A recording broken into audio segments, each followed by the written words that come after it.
Chapter 4. The Wardrobe.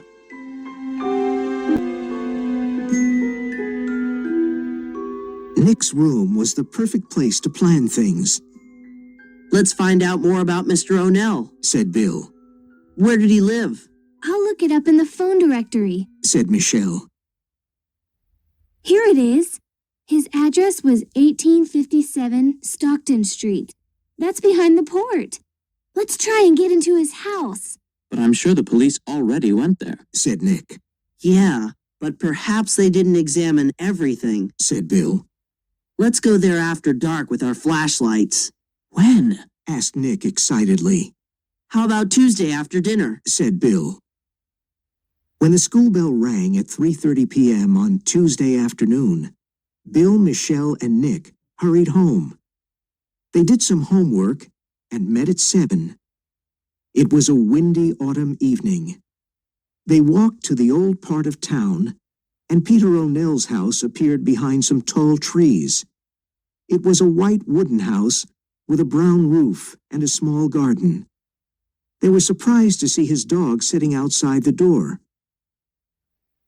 He recognized Nick from the restaurant and went to him. Look who's here, said Nick, smiling. Hi, Rover, what are you doing here? He's still looking for his master, said Bill. He's friendly, said Michelle, stroking him. Let's go to the back of the house and see if the door is open, said Nick. Rover followed them. The back door was locked, so they opened the kitchen window and climbed in. They stood in the dark kitchen for a moment.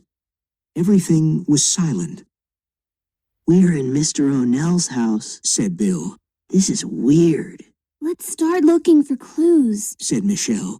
Where can we start? asked Nick. Look, Rover's going to the living room, said Michelle. Let's follow him.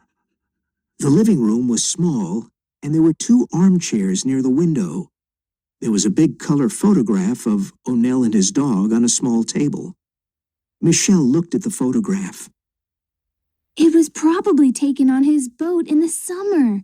Look, he's got a strange tattoo on his arm. It's a peace sign, said Bill. They were popular in the 1970s. Rover led them to the hall and sat down in front of a door. He barked and put his paw on the door. Let's open it, said Michelle. She was scared, but she opened the door. There were stairs that went to the dark basement, and the air was cold. Bill and Nick turned on their flashlights and slowly went down the stairs, and Michelle and Rover followed them. They looked around and saw a few boxes of books, some diving equipment, and a big wooden wardrobe. Rover went to sit in front of the old wardrobe and started barking. Why is he barking at the wardrobe? asked Nick as he stroked the dog's head. He barked again and looked at Nick with his big brown eyes. Then he began pushing the wardrobe door with his paw. Let's open it, said Nick. His heart beat fast as he turned the key and opened the door. He saw 2 scuba diving suits. There's nothing interesting in here, he said, closing the wardrobe. Rover barked again and pushed the door with his paw. Nick opened the wardrobe again and looked inside carefully. Could there be something behind this wardrobe? said Michelle. Like in mystery novels, Michelle? said Nick, laughing. Yes, exactly, said Michelle. Come on, let's try and move it to one side. Okay, let's try, said Bill.